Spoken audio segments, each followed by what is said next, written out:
بسم الله الرحمن الرحیم. ګرانو قدرمنو کتونکو د مایکروسافت ورډ پروګرام پښتو زده کړې ته ښه راغلاست. لومړی راځو ورډ پروګرام را خلاصوو. له هغه نه وروسته بلینک ډاکومنټ اخلو. تېره ورځ زموږ تاسې درس تقریبا ډیزاین مینو مکمل خلاصه کړه. نن ورځ راځو په لیوټ مینو باندې شروع کوو. لیوټ مینو کې اول پیج سټپ پارت ده. په پیج سټپ پارت کې دا د صفحې مربوط کیږي.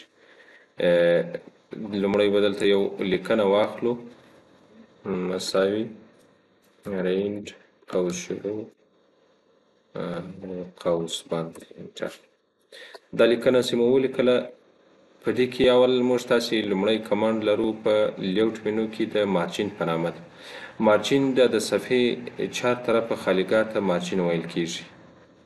د سپینې خالیګاه ته مارجین ویل کیږي. که غواړئ چې دا د صفحې مارجین د اضافه سي یا د کم سي، بیا راځو دلته له دې مارجین څخه استفاده کوو. په دې کې اوس ګوره نارمل یعنی عادي مارجین انتخاب ده. که چیرې غواړئ چې دا مارجین د نورم کم سي، بیا نیرو ورته کلیک کوو.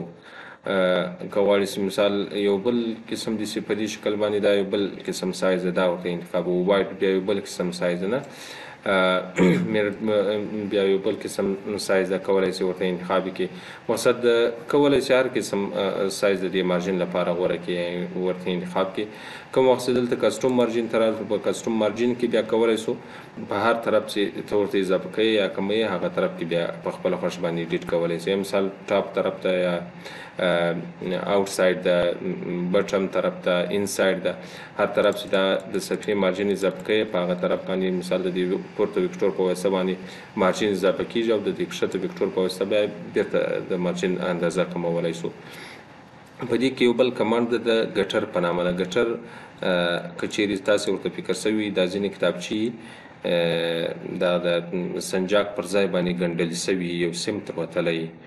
که غواړئ دغه د سنجاق یا د سیم ځای کې اضافه کړي، بیا دلته کولی شئ دا د ګټر ځای مسافه ورته زیاته کړئ یا کمه کړئ. له هغه نه وروسته دا اوکې کوو. داسې مو اوکې کوئ په هغه اندازه باندې، په هغه شکل باندې لکه څنګه چې دلته په کسټوم کې مارجین کې اندازه ورته ورکړه، په هغه اندازه باندې دلته د صفحې مارجین راته راکوي. او که غواړئ چې بیرته نارمل حالت ته واړئ، بیا نارمل ورته کلیک کوو. بل کمانډ د اورینټیشن په نامه باندې. اورینټیشن کې دوه کمانډ لرو، یو د پورټریټ په نامه ده، یو د لینډسکیپ په نامه ده. په صفحه کې دا لیکنه په افقي او عمودي ډول پرینټول. یو پورټریټ ده، که دا ورته انتخاب کړو، دا صفحه کې دا لیکنه په اوږدوالي باندې پرینټیږي. او که چیرې لینډسکیپ ورته انتخاب کړو، بیا دا لیکنه په صفحه کې په ساره باندې پرینټیږي. یعنی دا لینډسکیپ او پورټریټ ته کولی شو دا صفحه واړو یا بدله کړو. بل کمانډ د سایز په نامه ده. سایز ګوره د هره صفحه مختلف قسمه سایزونه لري. دغه عادي صفحې چې موږ تاسې زیات کاروو یا په دفترو کې کاریږي یا دا چپټران ور باندې پرینټوو، هغه سایز A4 سایز ده. که چیرې غواړئ چې مثال دا صفحه دې په A4 سایز کې پرینټ شي، بیا دلته راځو دا سایز را خلاصوو، په دې کې بیا A4 سایز ورته کلیک کوو. A4 سایز دا عادي صفحې دي چې موږ تاسې هر ځای استعمالوو یا استفاده کولی شو. بل نور بیا مختلف قسمه نور سایزونه لري. A3 سایز د A4 سایز دوه برابره راځي. A5 سایز بیا د A4 سایز کم نیمایي صفحه راځي. خو دا مختلف قسمه صفحې دلې موجودې دي را سره. هر قسم سایز چې موږ تاسې ورته انتخاب کړو، دا په همغه سایز باندې دا صفحه راته پرینټیږي. بل کالم ته راځو. په کالم کې بیا کولی شئ دا لیکنه په کالمونو باندې تقسیم کړي. که چیرې 1 کالم ورته انتخاب کړو، په یو کالم کې دا لیکنه راته راکوي. او که چیرې 2 کالم ورته انتخاب کړو، 2 کالم، بیا دا لیکنه په 2 کالمونو کې راته راکوي. دا لیکنه به داسې څه اضافه کړو، بیا ښه سم معلومیږي. اوس مثال په دې شکل باندې دا لیکنه راته راکوي په صفحه کې.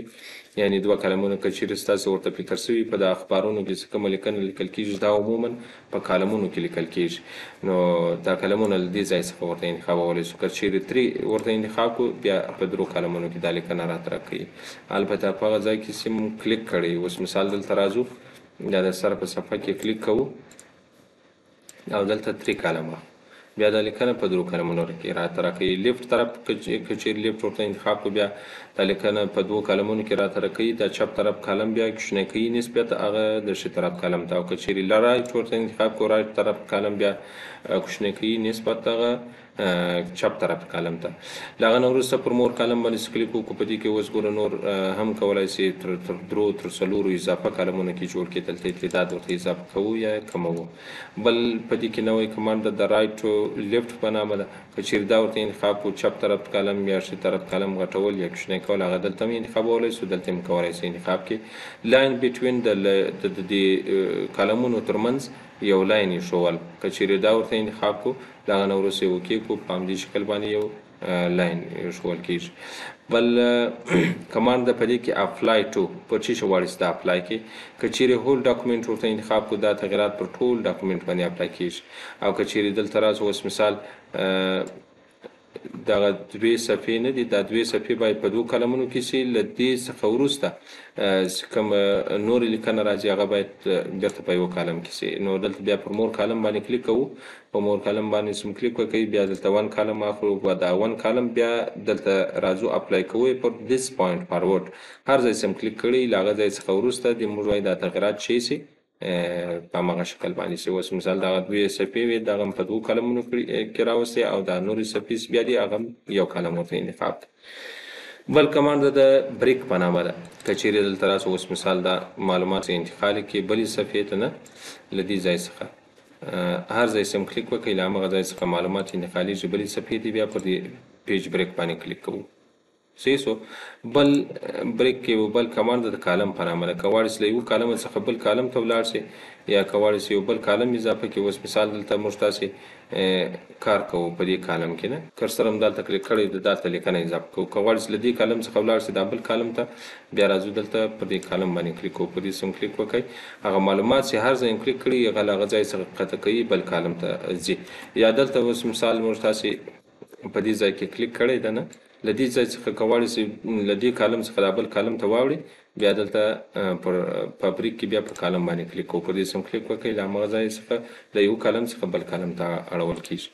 بل ټکسټ ورپینګ. ټکسټ ورپینګ بیا د دې لپاره کارېږي. اوس ګوره که چیرې دلته لیکنه لیکو، مثال موږ تاسې دا لیکنه ولیکل تر دې ځایه پورې دا یوه لیکه ورسېده. که غواړئ چې دا لیکه دې ښته سي پر دې ځای باندې دا نور معلومات کښته په بله لیکه کې لیکم، د انټر په واسطه که چیرې سره ځینې شوه کېږو، بیا دلته د 2 پاراګرافونو ترمنځ مسافه اضافه کوي، یعنی دا پاراګراف سره جدا کوي. که غواړئ چې پاراګراف یې هماغه یو پاراګراف سي، فقط لیکه لاندې شوه سي چې نور معلومات په بله لیکه کې ولیکم، په بل لاین کې بیا بریک ته راځو. په بریک باندې سم کلیک وکړئ، دلته ټکسټ ورپینګ راخو داسې مو واخیستی. له هغه نه وروسته اوس ګوره تغیر نه ورکوي پاراګراف ته. پاراګراف ټول مکمل یو پاراګراف ته فقط لاین مشوه کوي، له یوه لاین څخه بل لاین ته ولاړو. بل کمانډ د سیکشن په نامه. سیکشن که غواړئ چې یو ډاکومنټ په 2 برخو وویشئ یا تقسیم کړئ، بیا هرې برخې ته جلا جلا پیج نمبر هم ورکولی سو، پیج بارډر هم ورکولی سو. نو هغه بیا دلته موږ تاسې له دې سیکشن څخه استفاده کوو. اوس مثال دا 2 صفحې لیکنه ده، دا جلا سیکشن برخه جوړوم. له دې څخه وروسته دلته سم کلیک وکړئ، له دې څخه وروسته بله صفحه راځي هغه باید جلا برخه سي. راځو دلته پر بریک باندې کلیک کوو. په بریک کې بیا نیکسټ پیج له راتلونکي صفحې څخه وروسته باید دا پورته برخه او دا برخه کښته کومې صفحې دي دا سره جدا سي. اوس دا ډاکومنټ موږ تاسو په 2 برخو وویشئ. دا که چیرې دلته نه درته معلومیږي دا سیکشن یا برخه، په ویو کې بیا کولی سي په آوټلاین کې یا په ټراپ کې بیا دا وګورئ یا ووینئ. اوس ګوره دا تقریبا 2 بریکه موږ تاسو کلیک کړي دي، یو کنټینیو له لارې بل د دغه له لارې. خیر راځو دلته به یو بل ډاکومنټ واخلو. په دې ډاکومنټ کې بیا کولی سو مساوي پرینټ او شروع سل پاراګراف به واخلو انټر. اوس ګوره دا تقریبا 9 صفحې لیکنه ده. په دې 9 صفحو لیکنه کې داسې دا د سر 3 صفحې لیکنه باید جلا برخه سي او کښته بیا جلا برخه سي. راځو دلته لیاوټ ته، په لیاوټ کې بیا پر بریک باندې کلیک کوو او دلته نیکسټ. اوس مثال دلته سم هر ځای کلیک وکړئ، له هغه ځای څخه وروسته موږ وایو دا بله صفحه چې راځي، له هغې صفحې څخه وروسته بیا بله برخه باید شروع سي. اوس دا ډاکومنټ په 2 برخو وویشل سي. دلته چې هر وخت پر آوټلاین یا پر ډراپ باندې کلیک وکړو. اوس ګوره دلته سیکشن لیکلی دی، سیکشن بریک نیکسټ له راتلونکي صفحې څخه وروسته بیا بله برخه شروع ده. اوس که چیرې غواړئ چې بله برخه هم کې جوړه کړې، دلته راځو. اوس مثال له دې صفحې څخه وروسته باید بله برخه جوړه شي. یا مثال دلته په دې صفحه کې کلیک کوو، په دغه خپله په دغه یوه صفحه کې کولی شي برخه جوړه کړي.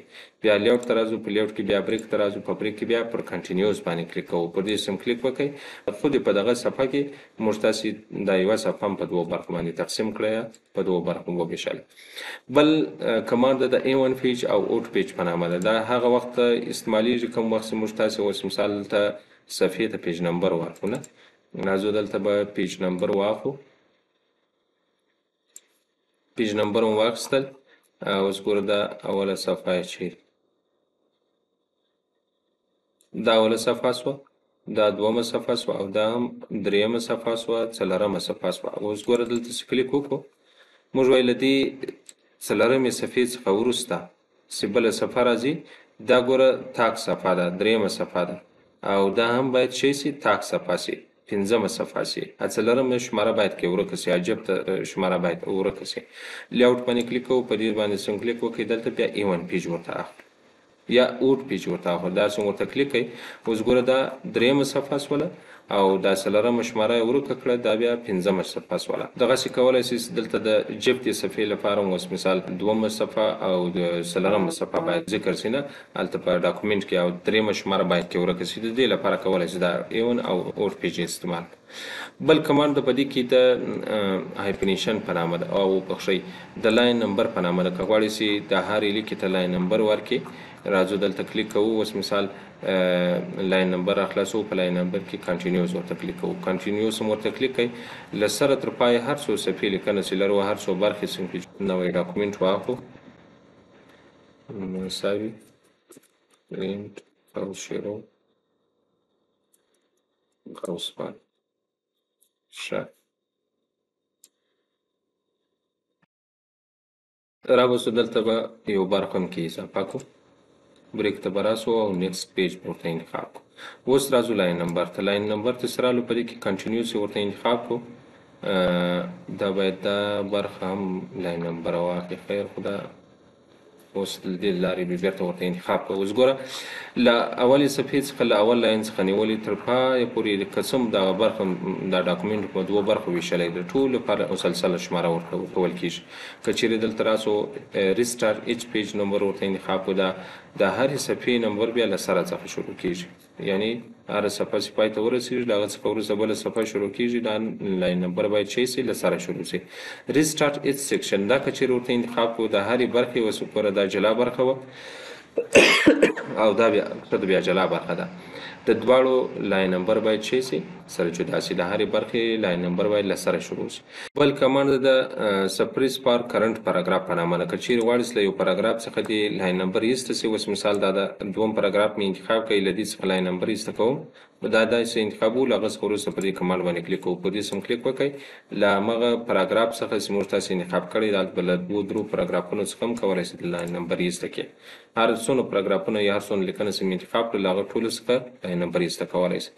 بل کمانډ د په دې کې انډینټ او سپیسینګ.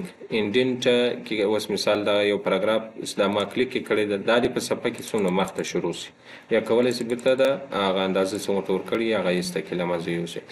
رایټ، که چیرې غواړئ له ښي طرف څخه دې دا پاراګراف څومره مسافه اضافه سي، یا دې څومره مسافه ورته کمه سي، کولی شئ هغه مسافه ورته اضافه کړئ یا کمه کړئ نه.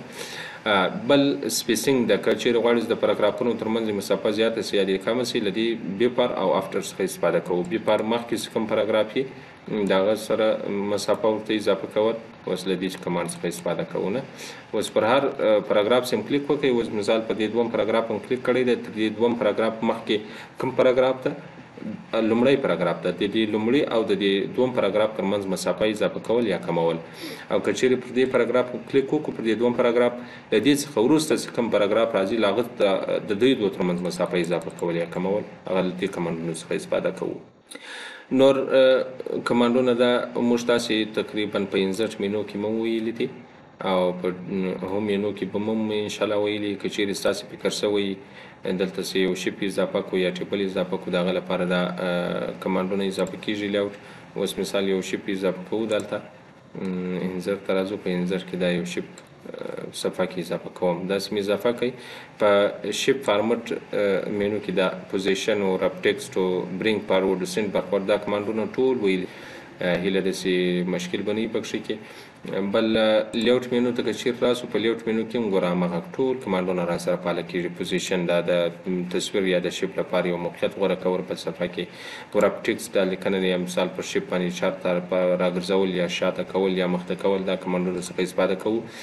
برینګ فارورډ او سند بیکورډ یو شپ تر بل شپ یا یو تصویر تر بل تصویر را مخته کول یا ورسته کول د دې کمانډونو څخه استفاده کوو. نو خدای دې وکړي چې په درس هم سر خلاصوي او ریفرنس مینو به بیا سبا خیر شروع